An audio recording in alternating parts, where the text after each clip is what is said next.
Hey guys, Lord Naren White here, the Holy Ghost, the one true God. Back with you with the next video in my series reading White Fang by Jack London. Without further ado, returning to White Fang as read by Lord Naren White.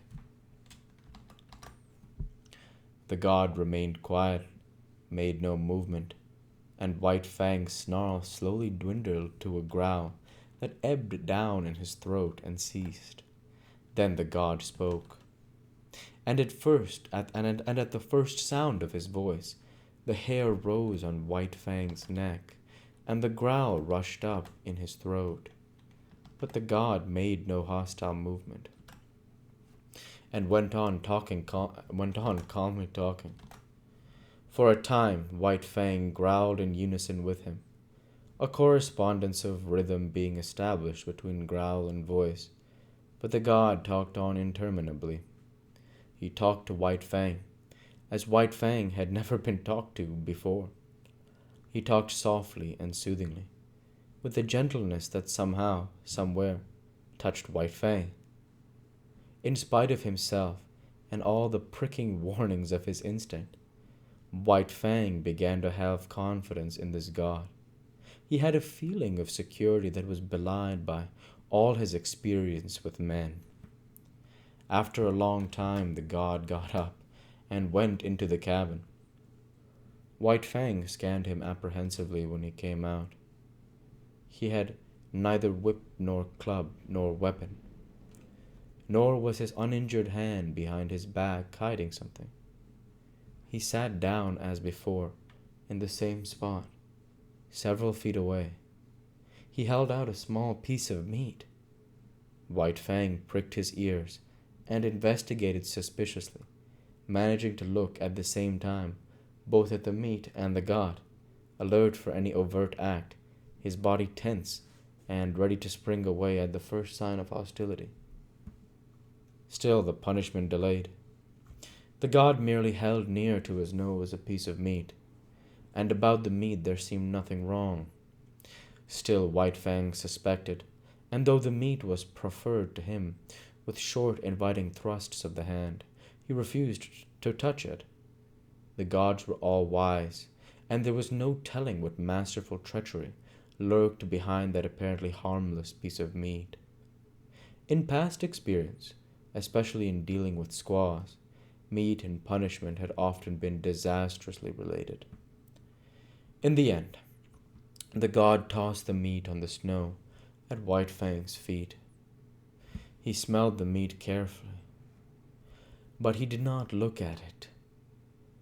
While he smelled it, he kept his eyes on the god. Nothing happened.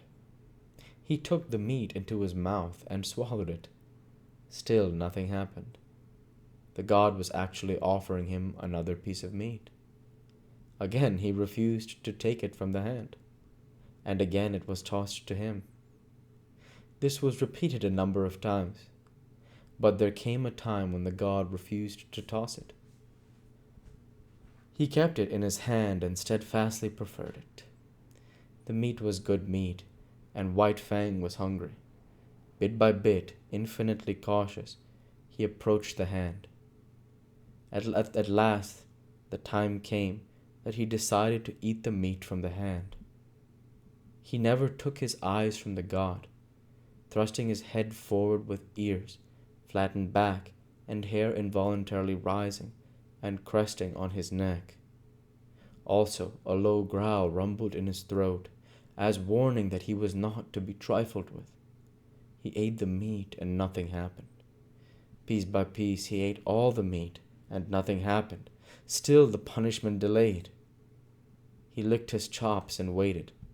The god went on talking.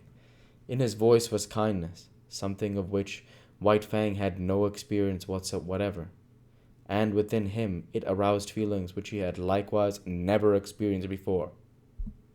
He was aware of a certain strange satisfaction, as though some need were being gratified, as though some void in his being were being filled. Then again came the prod of his instinct and the warning of past experience. The gods were ever crafty, and they had unguessed ways of attaining their ends. Ah, he had thought so. There it came now, the god's hand, cunning to hurt, thrusting at him, descending upon his head. But the god went on talking. His voice was soft and soothing. In spite of the menacing hand, the voice inspired confidence. And in spite of the assuring voice, the hand inspired distrust. White Fang was torn by conflicting feelings, impulses. It seemed he would fly to pieces, so terrible was the control he was exerting, holding together by an unwanted indecision the counter forces that struggled within him for mastery. He compromised. He snarled and bristled and flattened his ears, but he neither snapped nor sprang away. The hand descended. Nearer and nearer it came. It touched the ends of his upstanding hair. He shrank down under it. It followed down after him, pressing more closely against him. Shrinking, shivering, he still managed to hold himself together. It was a torment, this hand that touched him and violated his instinct. He could not forget in a day all the evil that had been wrought at him that had been wrought him at the hands of men. But it was the will of the god, and he strove to submit. The hand lifted and descended again in a patting, caressing movement. This continued, but every time the hand lifted, the hair lifted under it, and every time the hand descended. The ears flattened down, and a cavernous growl surged in his throat. White Fang growled and growled with insistent warning. By this means, he announced that he was prepared to retaliate for any hurt he might receive. There was no telling when the god's ulterior motive might be disclosed. At any moment, that soft, confidence-inspiring voice might break forth in a roar of wrath. That gentle and caressing hand transform itself into a vice-like grip to hold him helpless and administer punishment. But the god talked on softly, and ever the hand rose and fell with non-hostile pats. White Fang experienced dual feelings. It was distasteful to his instinct. It restrained him, opposed the will of him toward personal liberty, and yet it was not physically painful. On the contrary, it was even pleasant in a physical way. The patting movement slowly and carefully changed to a rubbing of the ears about their bases, and the physical pleasure even increased a little. Yet he continued to fear, and he stood on guard, expectant of unguessed evil, alternately suffering and enjoying as one feeling or the other came uppermost and swayed him. "Well, be gosh swoggled," so spoke Matt, coming out of the cabin, his sleeves rolled up, a pan of dirty dishwater in his hands, arrested in the act of emptying the pan by the sight of Weedon Scott patting White Fang. At the instant his voice broke the silence. White Fang leaped back, snarling savagely at him. Matt regarded his employer with grieved disapproval. "If you don't mind me expressing my feelings, Mr. Scott, I'll feel free to say you're 17 kinds of a damn fool, and all of 'em different, and then some." Weedon Scott smiled with a superior air, gained his feet, and walked over to White Fang. He talked soothingly to him, but not for long, then slowly put out his hand, rested it on White Fang's head, and resumed the interrupted patting. White Fang endured it, keeping his eyes fixed suspiciously, not upon the man that patted him, but upon the man that stood in the doorway. "You may be a number one, tip-top mind and expert. All right, the dog musher delivered himself oracularly.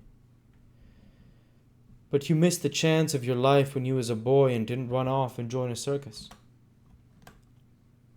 White Fang snarled at the sound of his voice, but this time did not leap away from under the hand that was caressing his head and the back of his neck with long, soothing strokes. And we'll go ahead and stop there for this week.